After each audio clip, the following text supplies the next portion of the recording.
The completion of pending road projects will have to be put on hold in the wake of the rejection of the finance bill. This was the message by Roads Cabinet Secretary KIPCHUMBA Murkomen, who appeared before the Senate on Wednesday.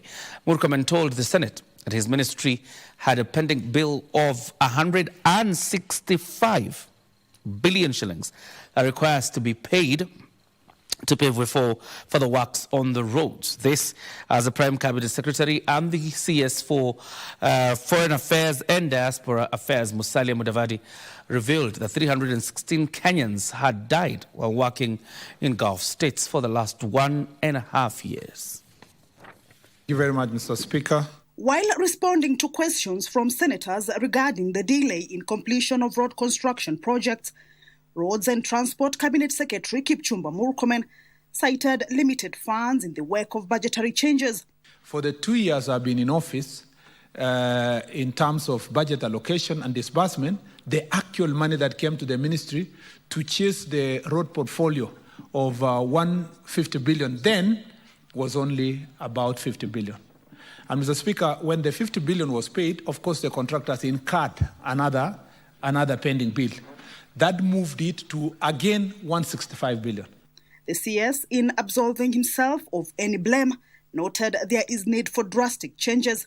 Unless from the Treasury and Parliament through budget, we have a drastic decision-making for a one-off payment of the contractors of the 165 billion, we will be lying to the nation, and I will continue being that minister being accused if we lie to the nation that we are going to complete these roads in time.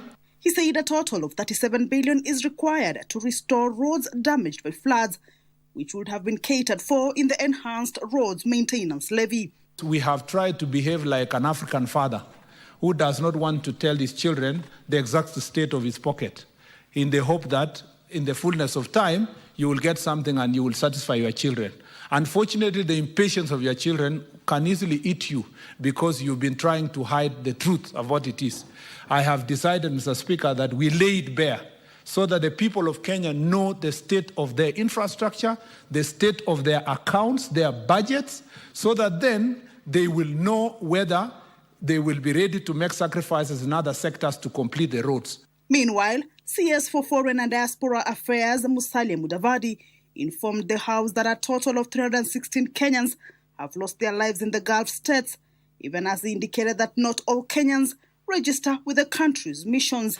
So, Madam Speaker, under the circumstances, it's not easy at this stage to be able to say that we can avail all the identities of these 416,000 individuals in the Gulf states. That a whopping 316 of them have died while out of the country. It shows, Madam Speaker, that this answer will not only bolster the employers who, in one way or the other, contribute to the death of these people, but also it will discourage parents. 416,548 Kenyans work in the Gulf states, with Saudi Arabia employing 310,266. There is every possibility that those who die and they were taken there by these recruitment agencies, possibly the government does not have their data. So what is the ministry doing about this?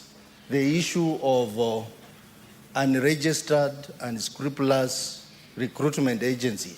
On the websites of the State Department for Diaspora, we are able to indicate the licensed recruitment agencies.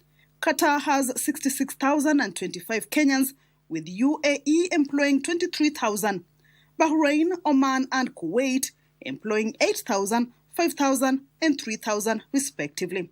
KIPCHUMBA for Prime Edition.